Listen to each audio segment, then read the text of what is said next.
Assalamualaikum warahmatullahi wabarakatuh. Saya Husnul Khotimah dan Saya Namila Nurfetriana Azra. di sini saya akan membahas tentang bentuk dan motivasi kerjasama internasional yang mengambil contoh perdagangan rumput laut Indonesia dengan Jepang tahun 2008 sampai 2012. Bentuk dan motivasi kerjasama. Kerjasama internasional dapat diartikan secara umum sebagai kerjasama yang melibatkan negara-negara yang ada di seluruh dunia maupun sebagian besar negara yang ada di dunia. Kerjasama ekonomi internasional ditujukan untuk dapat memberikan keuntungan pada masing-masing negara. Kerjasama internasional merupakan hubungan kerjasama antara dua negara maupun lebih untuk dapat mencapai tujuan tertentu.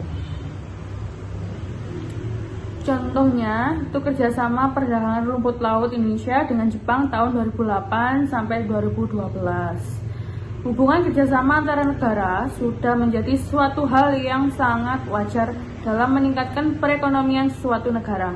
Indonesia dan Jepang telah lama menjalin kerjasama. Hubungan diplomatik antara kedua negara ini dimulai sejak April 1958. Hal ini terlihat dengan adanya penandatanganan perjanjian perdamaian antara negara Indonesia dan Jepang yang tentu saja memberikan keuntungan bagi kedua negara. Jepang merupakan mitra dalam hal perdagangan bagi Indonesia, terlebih lagi dalam berhubungan perekonomian.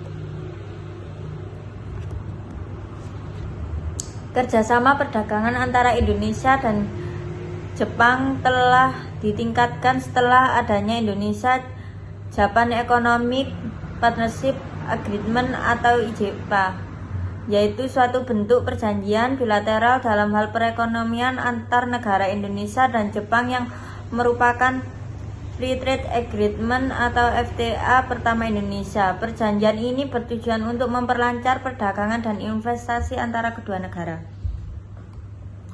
Salah satu produk hasil laut andalan ekspor Indonesia yaitu rumput laut. Hal ini memerlukan pengelolaan yang sangat baik. Semuanya itu harus memperhatikan standar-standar yang diberlakukan. Misalnya ada Good Agricultural Practice atau bisa disebut GAP selama pembudidayaan, ada Good Handling Practice atau GHP selama panen dan pasca panennya, dan ada Good Manufacturing Practice GMP selama pengelolaannya. Ekspor Indonesia yang berupa komoditas rumput laut kebanyakan diekspor menuju Jepang. Jepang mendominasi volume ekspor produk rumput laut Indonesia. Pada kurun waktu 2005 hingga 2012 tercatat sebesar 44%. Lebih jelasnya dapat dilihat pada bagian di sini. Hubungan kerjasama antara Indonesia dan Jepang itu terjadi dalam bidang-bidang lainnya seperti kerjasama ekonomi, politik, sosial, budaya, serta kerjasama pendidikan. Kerjasama ini sangat terjalin dengan baik.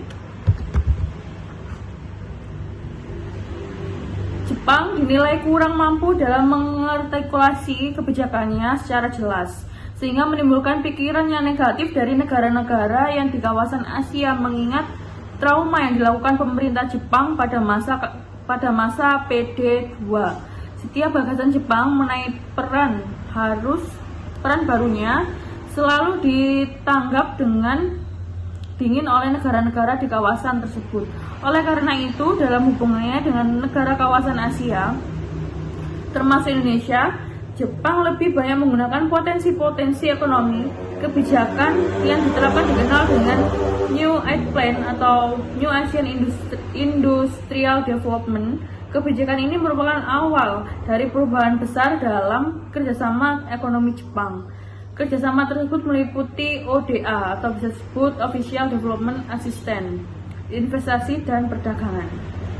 Sekian atas penjelasan dari kami mengenai kerjasama antara Indonesia dengan Jepang terkait rumput laut. Kurang lebihnya kami mohon maaf sebesar-besarnya. Wassalamualaikum warahmatullahi wabarakatuh.